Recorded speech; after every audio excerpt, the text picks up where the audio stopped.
সন্তানকে কখনো বদদুয়া করবেন না, দুষ্টামি করলে তাকে লানত দিবেন না, বলবেন না তোর উপর আল্লাহ গজব পড়ুক, এই ধরনের কথা বলবেন না। কি বলবেন? আল্লাহ তুমি আমার ছেলের উপর রহমত দান করো, রাহিমাকাল্লাহ, হাদাকাল্লাহ, আল্লাহ তোর হেদায়েত দান করুক, আল্লাহ তোর রহমত দান করুক, আল্লাহ তোর মক্কা মদিনার ইমাম বানায় দিক। প্রত্যেক মা ও বাবার দায়িত্ব হচ্ছে ছেলে অথবা মেয়ের জন্য আল্লাহর কাছে যেভাবে দোয়া করা উচিত তা আমরা আব্দুর রহিম আল মাদানী হুজুরের মুখ থেকে শুনবো। ইমাম বুখারীকে আল্লাহ পাক এত বড় করলেন মায়ের দোয়ায়। কার দোয়ায়? মায়ের দোয়ায়। বাবা মার দোয়া এটা কোটি কোটি টাকার চেয়েও মূল্যবান। এই জন্য বাবা মার দোয়া নেবেন। কার দোয়া নেবেন? বাবা মার দোয়া। বলেন ইনশাআল্লাহ। আমি আমার মা এবং বাবা যারা আমাদের বক্তব্য শুনতে পাচ্ছেন বলবো, সন্তানকে কখনো বদদুয়া করবেন না, দুষ্টামি করলে তাকে লানত দিবেন না, বলবেন না তোর উপর আল্লাহ গজব পড়ুক, এই ধরনের কথা বলবেন না। কি বলবেন? আল্লাহ তুমি আমার ছেলের উপর রহমত দান করো, রাহিমাকাল্লাহ, হাদাকাল্লাহ, আল্লাহ তোর হেদায়েত দান করুক, আল্লাহ তোর রহমত দান করুক, আল্লাহ তোর মক্কা মদিনার ইমাম বানায় দিক, আল্লাহ তোর যুগশ্রেষ্ঠ আলেম বানিয়ে দিক, এই ধরনের দোয়া করবে। বলেন ইনশাআল্লাহ। কখনো আমরা সন্তানদেরকে বদদুয়া দেব না। ভাইরা আমার, তাহলে ওই যে বলেছে দুয়ার যে কোনো একটা সূরত হয়। আল্লাহর কাছে ইমাম বুখারী রাহমাতুল্লাহি আলাইহির মায়ের দোয়া মঞ্জুর হয়েছে। আল্লাহ পাক তার সন্তানের দৃষ্টি ফিরিয়ে দিয়েছেন বলেই তো ওরা পৃথিবী আলোকিত করে দেওয়ার মতো এক জগৎ বিখ্যাত মুহাদ্দিস মুজাদ্দিদ আল্লাহ বানিয়ে দিয়েছিলেন।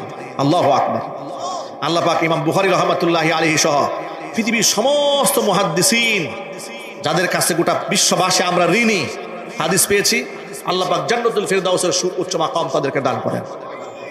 ভাইরা আমার, এবার মূল কথা বলি যে দোয়া যদি সব কবুল হয়ে যায় তাহলে আমরা এত বিপদে পড়ি কেন? তার কারণটা শোনেন। কোরআন মাজিদ আল্লাহ রাব্বুল আলামিন সব বলে দিয়েছেন, হাদিসের মধ্যে হুজুর বলে দিয়েছেন। তিরমিজির একটা হাদিস শোনায় আল্লাহর নবী সাল্লাল্লাহু আলাইহি ওয়াসাল্লাম বলেছেন, ইদা আরাদাল্লাহু বিআবদিন খায়রা, আল্লাহ পাক যখন কোনো বান্দার কল্যাণ চান, ফাআজ্জালা লাহুল উকুবাতা ফিদ দুনিয়া, দুনিয়াতে আল্লাহ পাক তার শাস্তিকে ত্বরান্বিত করেন। কারণ দুনিয়াতে আমাদের সবারই কম বেশি গুনাহ আছে না নাই? জোরে বলেন। আমাদের কম বেশি সবার গুনাহ আছে। আল্লাহ পাক আজ্জালা লাহুল উকুবাতা ফিদ দুনিয়া, দুনিয়াতে শাস্তি ত্বরান্বিত করেন। লঘু শাস্তি দিয়ে তাকে আল্লাহ পাক পবিত্র বানান, যাতে পরকালে কঠিন শাস্তির সম্মুখীন তারে না হতে হয়। এই জন্য আল্লাহ পাক ইমানদারদের দুনিয়াতে মুসিবত দেয়। গেল একটা। নাম্বার 2, আল্লাহ নবী সাল্লাল্লাহু আলাইহি ওয়াসাল্লাম বলেছেন পক্ষান্তরে আল্লাহ পাক যেই বান্দার অকল্যাণ চান, কারণ দুনিয়ার কল্যাণ মূল কল্যাণ নয়, দুনিয়ার সফলতা মূল সফলতা নয়, আসল সফলতা হচ্ছে পরকালীন সফলতা। আল্লাহ পাক যার পরকালীন ধ্বংস চান, ফাআমসাকা আনহু বিল উকুবা, দুনিয়াতে তাকে শাস্তি দেওয়া থেকে আল্লাহ নিজেকে বিরত রাখেন, শাস্তি দেন না, হাত্তা ইউআফিয়াহু বিহি ইয়াউমাল কিয়ামা, যাতে করে কিয়ামতের দিন তাকে পুষাইয়া শাস্তি দেওয়া যায়। জোরে জোরে বলেন নাউযুবিল্লাহ। আল্লাহ পাক যেন পরকালের শাস্তি থেকে আমাদের বাঁচান। সকলেই জোরে জোরে বলেন আল্লাহুম্মা আমিন। এখন প্রশ্ন হলো, দুনিয়াতে এমন কিছু মানুষ আছে যাদের কোনো পাপই নাই, তো তাদের বিপদ হয়েছে কেন? এই প্রশ্নের জবাব জানা দরকার আছে না নাই? ধরেন আমরা সাধারণ মানুষ, আমাদের ত্রুটি বিচ্ছিন্ন হয়েছে, আল্লাহ আমাদের শাস্তি দিয়েছে, আমাদের গুনাহ মাফ হয়েছে। কিন্তু দুনিয়াতে এমন মানুষও আছে যাদের জীবনে কোনো গুনাহ নাই, বেগুনাহ মাসুম, তারা হচ্ছে আম্বিয়া আলাইহিমুস সালাতু ওয়াস সালাম। নবীদের জীবনে বিপদ আসে নাই? কথা বলে না কেন? এখন প্রশ্ন হচ্ছে, নবীদের জীবনে যে এত বিপদ এলো, তাহলে নবীরা গুনাহ না করলে এত বিপদ কেন এলো? আল্লাহ নবী হাদিসের মধ্যে বলেছেন, আসাদুল বালাই আল আম্বিয়া, পৃথিবীতে সমস্ত মানুষদের মধ্যে সবচাইতে বেশি মুসিবতের সম্মুখীন হন নবীগণ, সুম্মাল আমসাল ফাল আমসাল, এরপরে নবীদের আমলের সাথে যাদের আমল যত বেশি মিল হয়ে যায় তারা বিপদের সম্মুখীন হয়ে যান।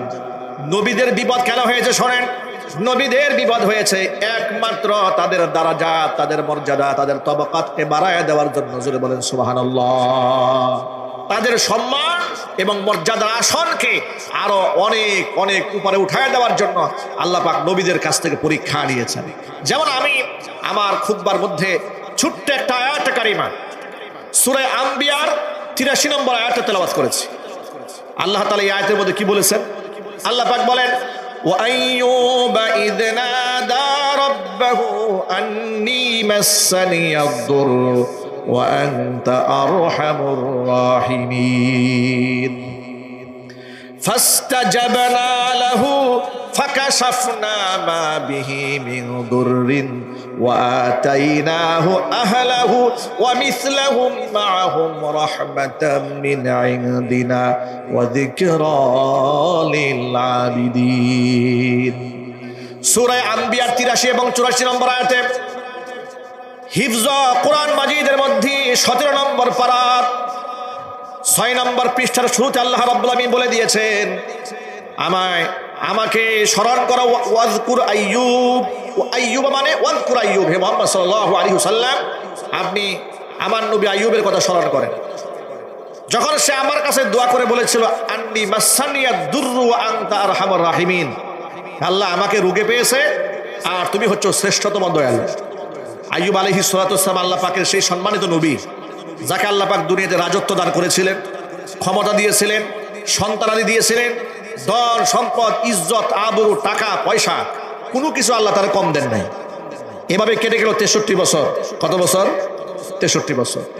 63 বছর কেটে যাওয়ার পরে আল্লাহ পাক তার একটা রোগ দিলেন। সেই রোগে অবস্থা এমন হলো যে গায়ের চামড়াগুলা খসে খসে পড়তে থাকলো। কোনো কোনো মুফাসসিররা লিখেছেন তিনি কুষ্ঠ রোগে আক্রান্ত হলেন। কোনো কোনো তাফসিরে কিতাব, যেমন পুরাতন তাফসিরে কিতাব যেমন তাফসিরে তাবারি, তাফসিরে কুরতুবি, দুই কিতাবের মধ্যে পাওয়া যায় তিনি প্রায় 18 বছর অসুস্থ ছিলেন। কত বছর? 7 বছর অসুস্থ থাকার পরে 63 থেকে 70 এই সময়ের মধ্যে তার সন্তানাদিরা সব তাকে ছেড়ে গেল, সবাই তাকে ছেড়ে চলে গেছে। একজন মাত্র স্ত্রী তার সেবার করার দায়িত্ব নিলেন। তাকে এলাকা থেকে বের করে দেওয়া হলো। নির্জন নীরবে নিবৃতে একাকী আল্লাহ পাকের ইবাদত করতেন আর ধৈর্য ধারণ করতেন। এই যে অসুখ হয়েছে তিনি আল্লাহর উপর কোনো অধৈর্য হন নাই, ধৈর্য ধারণ করতেন। জনৈক ব্যক্তি নবী আইয়ুব আলাইহিস সালাতু ওয়াস সালামকে প্রশ্ন করেছিলেন, ও আল্লাহর নবী আইয়ুব, আপনি তো একজন নবী, আপনার আমলনামার মধ্যে কোনো গুনাহ নাই, কিন্তু আপনার রব যে আপনার এত বড় একটা রোগ দিল, আপনার কি রাগ হয় না? আপনার গুসা হয় না? মান অভিমান হয় না যে আমার এত বড় রোগ কেন হলো? যেটা আমরা অনেক সময় আমাদের ইলমি দুর্বলতার কারণে আল্লাহর উপর অভিযোগ করি। অনেক লোকেরা আছে, হুজুর এত নামাজ কালাম পড়ি, আল্লাহকে এত ডাকি, মসজিদ মাদ্রাসায় এত দান করি, আমার ডাক মনে হয় আল্লাহ কিছু শুনে না। যত রোগ সব আমার হয়, যত প্রকারের পেরেশানি সব আমার আসে, হতাশ হয়ে যান। প্রিয় ভাইরা, হতাশায় ভোগার আগে আইয়ুব আলাইহিস সালাতু ওয়াস সালামের কাছ থেকে শিক্ষা গ্রহণ করেন। আইয়ুব আলাইহিস সালাতু ওয়াস সালাম কি জবাব দিলেন শোনেন। জবাব দেবেন, আল্লাহর বান্দা, আমি কেন আমার রবের উপর নারাজ হব? আমি কেন হতাশ হব? আমার আল্লাহ আমাকে 63 বছর সুস্থতার নিয়ামত দান করেছিলেন, আমি তো রোগ হয়েছে মাত্র 7টা বছর হলো। এই যে 63 বছর আল্লাহ আমাকে সুস্থ রাখলেন, আমি তো ওই নিয়ামতের শুকরিয়া আদায় করে শেষ করতে পারি নাই। আল্লাহ যদি আমার জিজ্ঞেস করে, বেটা মাত্র 7 বছর তোর অসুস্থ দিয়েছি, 63 বছর তো সুস্থ রাখছিলাম, সে বিষয়ে কোথায় যাবে? আর আমাদের গোটা জীবনে একদিন জ্বর ঠান্ডা কাশি হলে মেজাজ খারাপ হয়ে যায়। মেজাজ খারাপ করবেন না। পরীক্ষার মধ্যে সবার করতে হবে, ধৈর্য ধারণ করতে হবে। বলেন ইনশাআল্লাহ। সন্তানের জন্য যেভাবে দোয়া করলে আল্লাহ রাব্বুল আলামিন দোয়া কবুল করেন, সেইভাবে প্রত্যেকটি মা বাবাকে সন্তানের জন্য দোয়া করার তৌফিক দান করুন, আমিন। সম্মানিত ভিউয়ার্স, ভিডিওটি একটি লাইক দিয়ে চ্যানেলটি সাবস্ক্রাইব করে রাখবেন। আসসালামু আলাইকুম।